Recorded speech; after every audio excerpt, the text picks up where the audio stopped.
طالبانو ورونو دا حجونه په هره زمانه کې بیل بیل حجونه سوي دي د اسلام نه مخکې طالبانو د هندو د خراسان خلکو به حج نه کو که به یې کو دا خو مسلمانان نه ول هسې یوه جمله معترضه وایم طالبانو چې دلته اسلام دې خاورې ته نه و راغلی دې خاوره کې حج کېده که نه کېده د انسانانو حج کو که نه کو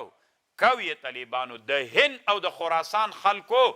بلخ ته طالبانو حج ته تلل بلخ ته د بلخ یوه ولسوالۍ د طالبانو اوس په مزار کې دلته طالبانو یو معبد و معبد د نوبهار دغه معبد د نوبهار دغه نوبهار معبد باندې ډیره زمانه د اتش پرستۍ تیر سوي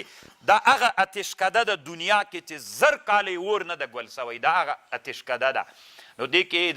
د مجوسیت او د زردشتیت دین و یوه زمانه کې بیا وروسته دا په بودایزم بدله سوې ده نو خلک به طالبانو دا جنډې ته هغه ته عبادت ته دلته ورتلل حج ته به ورتلل دا د هند خلک ځکه دا مسلمانان نه ول دلته به لنډ څوک به سمونات ته ورتلل څوک به دلته لنډ هغه ته ورتلل څه ورته وایي د خراسان او د جنډه به یې جیګوله طالبانو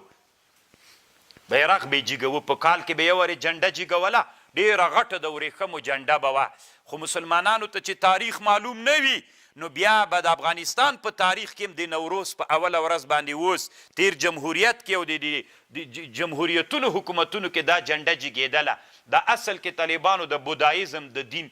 راپاتې د موږ او تاسې ته چې تر اوسه پورې په مسلمانانو کې وه الله عز وجل دې بیا نه راولي طالبانو دغه معبد د نوبهار باندې مزار شریف کې اوس زیارت بیا جوړ جماعت اسلام چې فتح کړی د مزار بیا هلته جومات پې جوړ سوی ابن بطوطه د دې جومات صفت کړی 700 کاله مخکې ابن بطوطه چې په دنیا ګرځېدلی ده او بیا یې لیکلي چې په دنیا کې حرمینو نه وروسته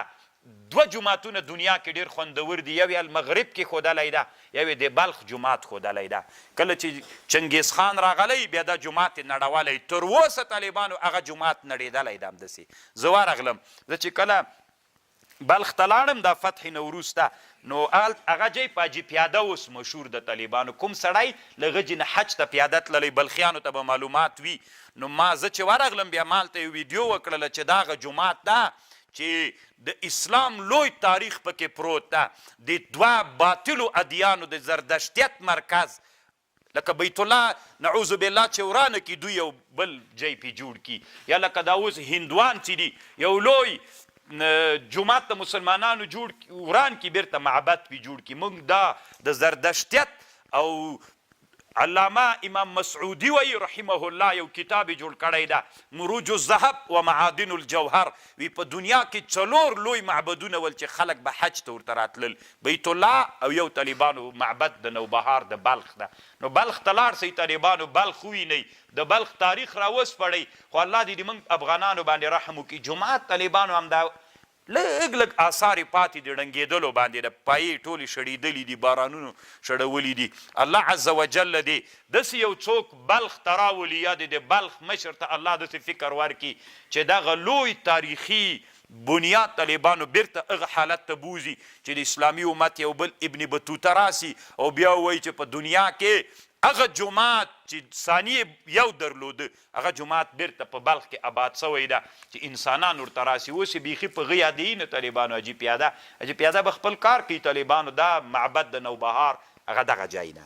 الله مو وروله طالبانو ورونو خو که مړه ورځئ الله مو مه وروله داسې یو فکر سره چې ورسئ بیا ډېر خوند کوي